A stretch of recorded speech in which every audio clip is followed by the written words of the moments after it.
In the golden hush of a luxury boutique, where the floor shone brighter than mirrors and every pair of shoes gleamed like treasure, two little girls sat trembling. Their pale pink blouses and gray skirts, once pristine, were now marked by dirt and tears. The air was thick with embarrassment and disbelief. One of the girls, her small hands clutching a white high heel, was sobbing uncontrollably.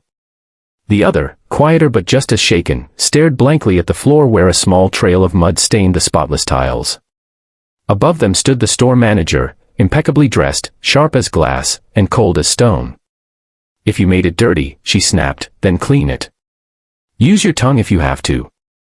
Maybe then you'll learn to respect things you can't afford." Her words cut through the air like a whip. The girls froze. Their mother, a woman who had been working at the boutique for only a month, stood nearby, face pale, hands trembling, unable to speak. "Before we go further, if you believe in kindness, second chances, and the power of compassion, please take a moment to like, comment, share, and subscribe to Kindness Corner. Your support helps these stories of humanity reach more hearts around the world." Her name was Claire, a single mother who had lost her husband to a construction accident 2 years earlier. The job at Maison Arlette, an elite fashion store, was her last hope to keep food on the table for her daughters, Anna and Sophie. It paid little, but she told herself that one day, if she worked hard enough, she'd climb the ladder, maybe even manage her own branch. But the store's culture was cruel. The manager, Miss Turner, believed that fear bred discipline, and that people like Claire were lucky to even stand inside those golden walls. That afternoon, Claire had brought her daughters to work for just an hour. Their babysitter had fallen sick, and she couldn't afford to miss her shift. She had begged Miss Turner to let them sit quietly in a corner, promising they wouldn't touch anything. For a while, it went smoothly, until a customer accidentally brushed mud onto the floor, near where the girls sat. When Miss Turner spotted the dirt, she saw an opportunity, not to clean it, but to humiliate. She turned toward the girls, her voice sharp and cruel. "Which one of you did this?" she demanded. Anna tried to explain that it wasn't them, but her words trembled. Miss Turner didn't care. She sneered at their modest clothes and scuffed shoes, her disgust thinly veiled behind a cold smile. "People like you don't belong here," she hissed. "If you want to touch luxury, you better earn it." And then came the words that froze everyone in the store. "Go ahead, clean it. Show us how much you care." Anna's lips quivered as she shook her head. Sophie, just 7, began crying harder, clutching the shoe she'd been holding, not understanding why this stranger was yelling. Their mother fell to her knees, apologizing over and over, tears streaming down her face. "Please, Miss Turner," she whispered, "they're just children."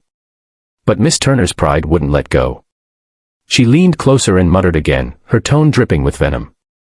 "Then clean it yourself. With your tongue, if you have to." A silence fell over the boutique. Every employee froze. Some turned away, others stared, unable to believe what they'd just heard.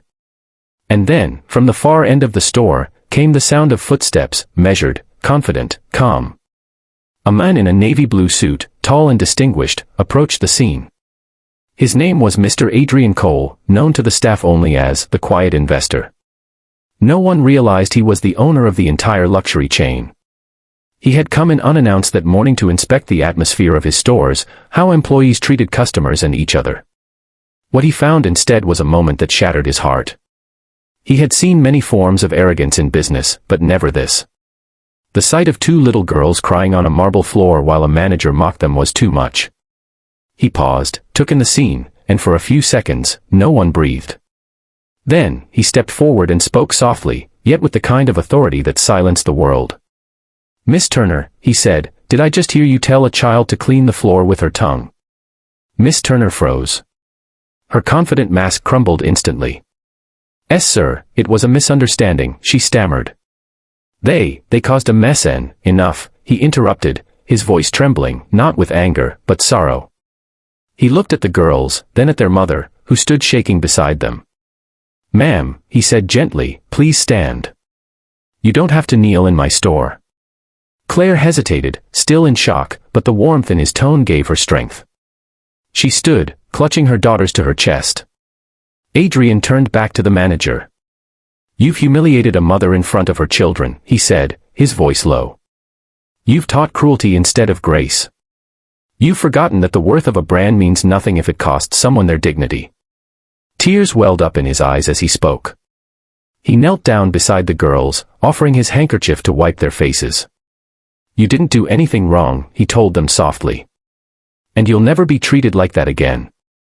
Sophie, still hiccuping between sobs, looked up and whispered, Are you mad at us?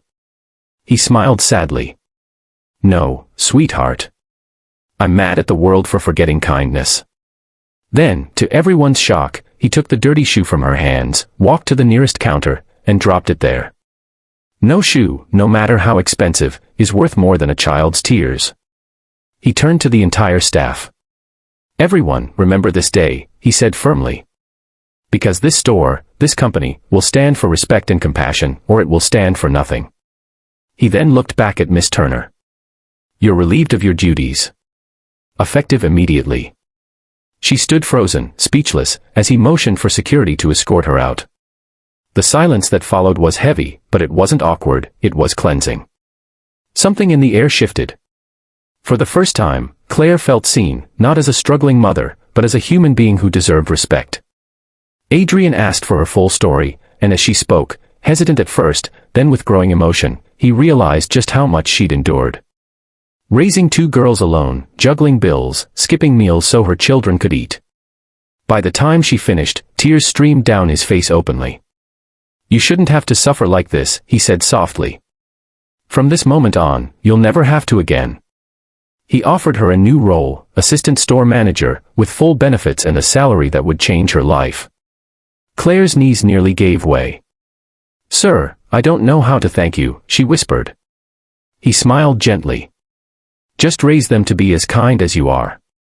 That's thanks enough. In the following weeks, Claire's life transformed. The store became a beacon of compassion. Staff were retrained to treat everyone with empathy, no matter their background. And at the front counter, in a small gold frame, hung a simple quote written by Adrian himself, "Luxury is meaningless without kindness." If this story touched your heart or made you believe that goodness still exists in the world, please take a moment to like, share, and subscribe to Kindness Corner. These stories remind us that one act of compassion can change a life forever. And before we end, tell us in the comments, what would you have done if you had witnessed this moment? Because sometimes, standing up for someone else's dignity is the most beautiful form of kindness there is.